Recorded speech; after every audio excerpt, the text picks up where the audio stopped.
Bonjour les amis, j'espère que vous allez bien. Écoutez, je suis contente de vous retrouver pour un nouveau vlog, le vlog de décembre. Il va se passer plein de petites choses puisque je suis sur les préparatifs de Noël, tout simplement. À l'heure où je vous parle, on est le 26 novembre, donc on est vraiment sur les derniers jours du mois de novembre. Il me fallait un petit peu de temps pour terminer deux projets créatifs pour le 1er décembre. Enfin, terminer. Faudrait déjà que je les commence pour pouvoir les terminer. Alors le premier projet, il est personnel, c'est pour ma fille, je voudrais lui faire un calendrier de l'Avent, un petit peu spécial parce que d'habitude, j'avoue, je lui achète juste les calendriers chocolat et puis basta. Mais là non, je voudrais lui faire quelque chose de très positif. Donc je pense que je vais lui faire un calendrier avec plein de petits mots positifs chaque jour jusqu'à Noël, avec ses petits chocolats préférés évidemment. Et puis au dernier jour, celui du 24, je mettrai un bon à échanger contre un cadeau et elle devra l'échanger le soir de Noël. Alors le second projet, lui, est un peu plus spécial puisque c'est pour mon activité. Et ceux qui me suivent déjà sur Facebook et Instagram savent de quoi je parle, étant donné que je vous balance ce vlog fin décembre quand tout est terminé. Mais moi, à l'heure où je vous parle, on est fin novembre, donc tout ne fait que commencer. Je suis en plein préparatif. En fait, je prévois de faire un calendrier de l'Avent en story spécial bêtise, histoire de mettre un petit peu de joie, de légèreté, de positivité dans une fin d'année qui a quand même, dans une année qui a été compliquée pour tout le monde. Et pour ça, évidemment, fin novembre, il y a Papa Noël qui a décidé de me confier plic et plouc de lutins farceurs plein de conneries et qui me foutent littéralement la misère. Donc je prévois tout simplement de faire un petit calendrier de l'Avent de leurs conneries, et croyez-moi, il y en a, je pète un câble. Je me suis un petit peu inspirée sur internet, mais aussi de ce qu'il y avait dans ma maison avec mes animaux, parce que ils n'aiment pas les animaux, ils sont jaloux des animaux, n'est-ce pas? Enfin, de mes animaux. Ma fille, je vous avoue qu'elle est dépitée parce que entre moi qui m'amuse à faire vivre deux lutins en plastoc et mon mari qui s'achète un train électrique pour faire tourner autour du sapin, elle est au bout de sa vie. Elle me dit, mais c'est qui l'adulte dans cette maison? Vous avez 5 ans, elle me sort. Donc, ma foi, écoutez, mais c'est important de faire vivre son enfant intérieur, c'est très important de pas l'oublier. Moi, ça m'amuse énormément. Peut-être que ça a l'air très gamin, j'en ai rien à battre. Moi, je m'éclate à faire tout ça.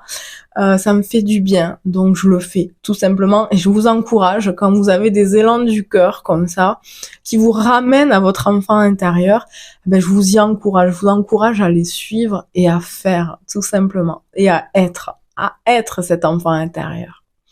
Donc voilà, je vous emmène en images pour vous montrer ces projets créatifs et leur préparation.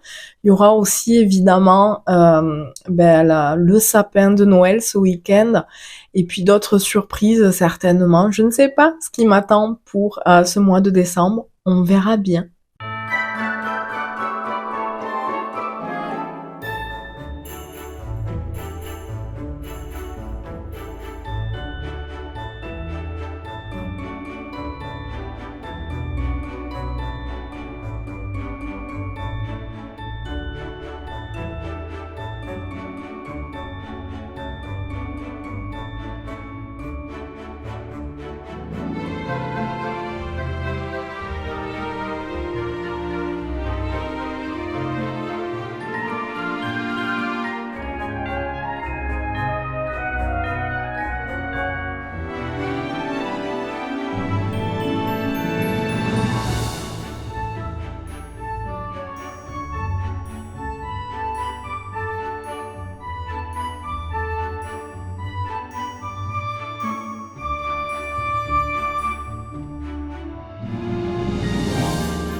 Bonjour les amis, j'espère que vous allez bien. Écoutez, on est à quelques jours de Noël puisqu'on est le 19 décembre. Je vous avoue que pour cette fin d'année, j'ai décidé de me mettre en repos total. Depuis début décembre, en fait, je vis on va dire une grosse période de relâche, volontaire la relâche, parce que beaucoup de mes maladies chroniques, donc mes migraines et mon psoriasis, se sont amplifiées en fait depuis la rentrée. L'année, comme je vous l'ai dit, a été un peu compliquée.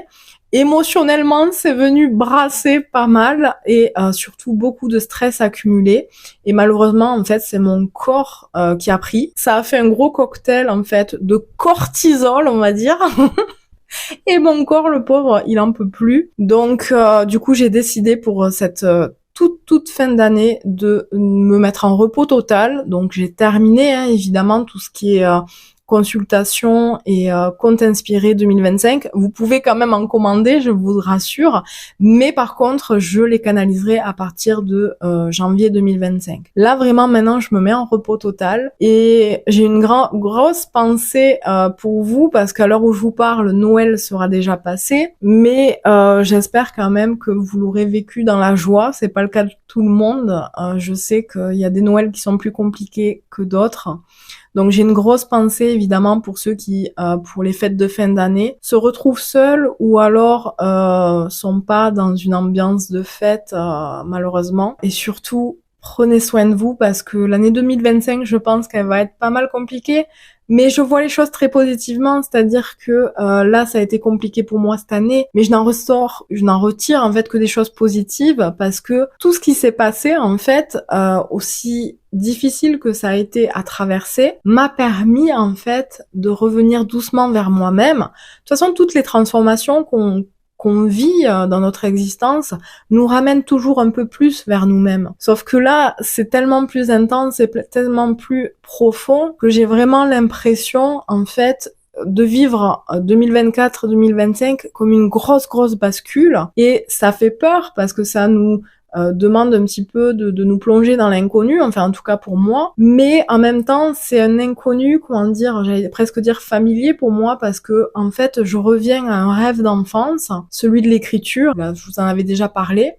Je suis en train d'écrire un livre, j'en suis à la moitié, j'ai du mal à avancer à cause de tout ce qui s'est passé cette année, mais doucement je commence à faire cette bascule de me concentrer que sur ça en fait. Et je crois que sur les années à venir, je vais laisser beaucoup de place à ça en fait. Et ça me fait un petit peu peur, mais je sens que c'est vers là que je dois aller, c'est là qu'est mon épanouissement, c'est là qu'est ma joie. Et si je devais vous donner un dernier message cette année, c'est justement de toujours aller vers ce qui vous met en joie. J'avais une amie qui m'avait dit un jour, je me rappelle plus de la phrase exacte, mais là où est ta joie est ta voix. Voilà, c'était ça la phrase. Là où est ta joie est ta voix. Et parfois, on n'ose pas suivre notre joie parce qu'on a plein d'obligations personnelles, plein de choses pécuniaires, financières, familiales qui font qu'on se bloque et qu'on se freine et qu'on s'empêche de réaliser nos rêves. Sauf que j'ai l'impression qu'on n'arrive plus à se satisfaire de notre vie telle qu'elle est. Tout notre mode en fait de consommation, etc. est remis en question. Tout est en train de se transformer à ce niveau-là. Et j'ai l'impression que les gens reviennent à un peu plus d'authenticité, qui reviennent à un peu plus de simplicité aussi. Et doucement, en fait, j'ai l'impression que de lâcher prise sur tout ça fait que on revient doucement, en tout cas c'est mon cas, je parle pour moi, mais je le vois quand même un peu autour. On revient un petit peu doucement à nos rêves d'enfant, parce que finalement, nos rêves d'enfant nous donnaient un petit peu une piste, un petit peu le chemin de là où était notre épanouissement. Tout simplement. Enfin bref, c'est peut-être un peu confus tout ce que je vous dis là, mais c'est en tout cas ce que je vis. J'ai pas encore peut-être le recul nécessaire pour bien l'analyser, vous le partager. Là, je fais ça de façon spontanée et comme vous avez bien compris, je suis assez fatiguée. Mais en tous les cas, les amis, je vous souhaite de très belles fêtes de fin d'année.